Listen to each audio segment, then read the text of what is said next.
I'm delighted to be joined by Michael Walker from Novara Media, who's a great friend of the programme.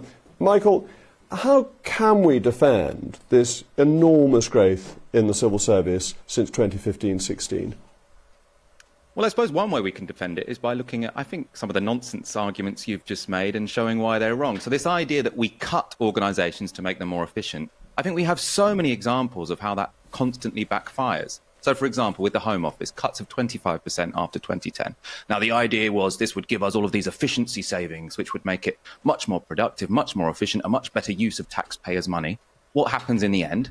Oh, well, you suddenly have a huge backlog of asylum cases. And what does that mean? You have to spend £7 million a day keeping these people in hotels, which, by the way, are not luxurious. I want to debunk But Michael, you know that's not right. You know that's not right, that the reason they're in hotels is because that human rights law has been used to throw endless sand in the machine to stop people being deported. If we had got those people last year who had landed illegally onto the plane off to Rwanda, the backlog would be shrinking rather than growing. It's the lefty lawyers who are the heart of the problem. Well, you have to look at what's changed. So what has changed since when Labour were in government and the Conservatives were in government isn't the law. The law has been the same. The ability of lawyers, quite rightly, really, to stand up for asylum seekers who are fleeing persecution has remained the same. What has changed is now we have a Conservative government which has cut those departments to the bone. And what that means is that on a day-to-day level, they can do less. And then what does that do? That stores up a problem for the future. We're currently living through that problem in so many areas of public life. So also we had a squeeze on NHS budgets. I know you'll say that... Sorry, go on. If you look at the public services that are working well, if you look at the bits of DVLA that work, they're the ones that have been automated, where you need fewer people. So that if you update your address on your car registration document, that's done straight away. It's really efficient. If you have to do anything that involves human intervention, because of the backlogs that built up with working from home, that's where the delays are. That's where the inefficiency are. The populated services are the inefficient ones.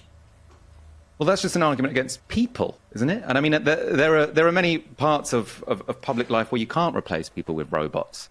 I mean, for example, I mean, again, I do think another issue here is what you focus on at GB News, which is always the public sector. And I really see this as an attack on the public sector by the back door. So, for example, if you look at the top civil servant in the Treasury. Now, I can't say much about their competence. I don't know them personally, but they're getting paid about 200 grand a year. Now, if you are a CEO of a major bank, you're getting £6 million a year. Now, for me, being in charge of the Treasury is just as important, in fact, more important to my life than being in charge of a bank. And I want that organisation to be able to attract the best and the brightest. And so, therefore, I think it seems a bit silly to complain about high pay in the civil service if you're not also going to complain about high pay in the private sector, because it's that's the competition that essentially public sector employers are having. If you've got a problem with high pay in the civil service, you need to have a problem Michael, in the private sector. We can find some agreement here, because actually one of the things I was trying to do as Minister for Government Efficiency was to reduce the number but have a better paid civil service, because I agree with you. You want to attract first-class people, and ultimately you have to pay them properly. But you need to bear in mind with civil service pay, you've got, 26 to 30% on pension contributions against an average of about 4% in the private sector. So the comparables have to be worked through quite carefully. And what you find in the civil service is that top-end pay does not compare with top-end in the private sector, but middle-ranking pay compares very well with the private sector. Potentially. I mean, it's also the case that civil servants have had a pay cut over the past 10 years. So I suppose, I mean, potentially you might argue that the pay structure is wrong in certain parts of the organisation.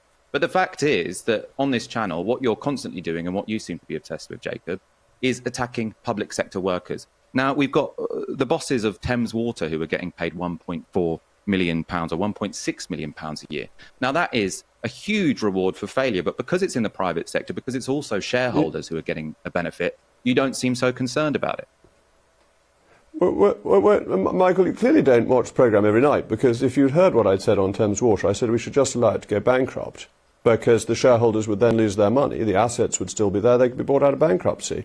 I'm no advocate of reward for failure in the private sector, and I was saying specifically that the civil servant, who I won't embarrass by naming, who ran the Places for Growth scheme for me, was a fantastic civil servant, one of the best people I've ever worked with. So credit needs to go where it's due, but going up by 25% in a few years seems to me an unfair burden on taxpayers, which this channel is trying to stand up for.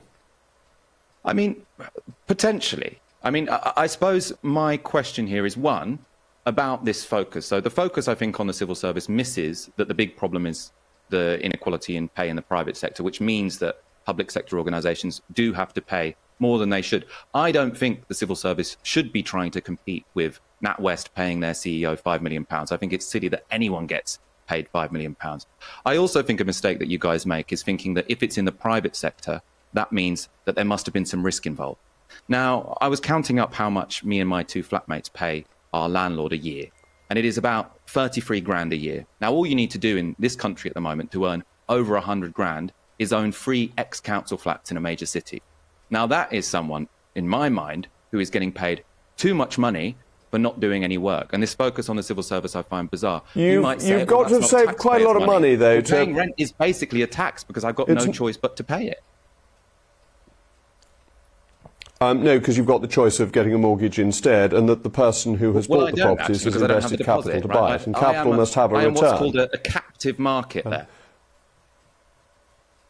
Well, I think we're going to have to finish on that note. Next time we'll have to get Martin Lewis on and have financial advice for you. But thank you for joining me, as always.